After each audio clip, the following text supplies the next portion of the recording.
Let me ask you something. What's the real secret to being good with money? Is it being a genius, having a fancy degree, a huge salary? Well, what if I told you it has very little to do with how smart you are and almost everything to do with how you act? Okay, to see what I mean, let's look at a tale of two guys. First, you have a tech executive. A certified genius, brilliant guy, helped design key parts of the Wi-Fi we all use. He was known for carrying around giant wads of cash, and I'm not kidding, once threw gold coins into the ocean just for kicks. He ended up broke. Then you have Ronald Reed, a janitor from rural Vermont, swept floors, fixed cars, lived a really simple, quiet life. When he passed away, he left an $8 million fortune to his local hospital and library. How on earth does that happen? Well, the answer is right here. This is the whole idea in a nutshell. You see, financial success isn't really a hard science. It's more of a soft skill. It's about your behavior. A genius who can't control their emotions can be an absolute financial disaster. But an ordinary person with discipline and patience, they can build incredible wealth. Now, to really get this, we first have to talk about two of the most powerful forces in anyone's financial life. And they're forces that are completely invisible and totally out of our hands. Think of luck and risk as two sides of the very same coin.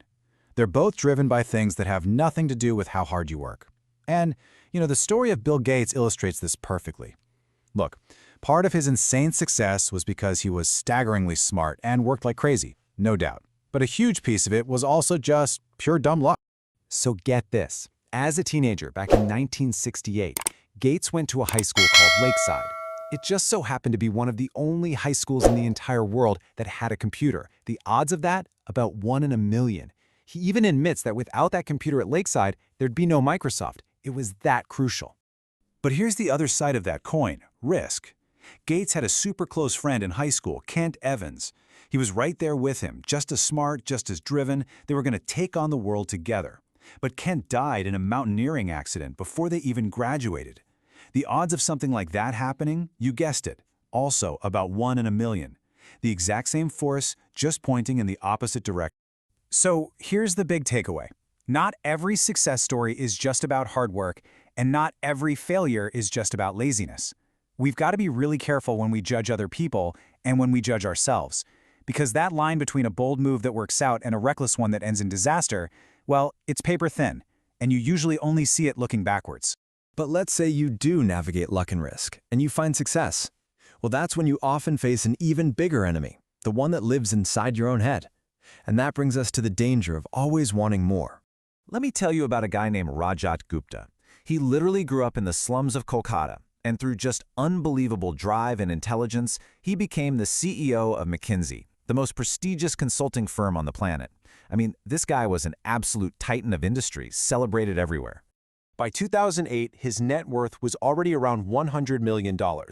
Let's just put that in perspective. With a simple 5% return, that's enough money to earn you almost $600 an hour, every hour, around the clock, without lifting a finger. He had everything he could ever possibly need, and then some. And yet, he threw it all away. His reputation, his freedom, everything. He was convicted of insider trading because he was desperate to turn his $100 million into $1 billion. He'd already won the game, but he just couldn't stop playing.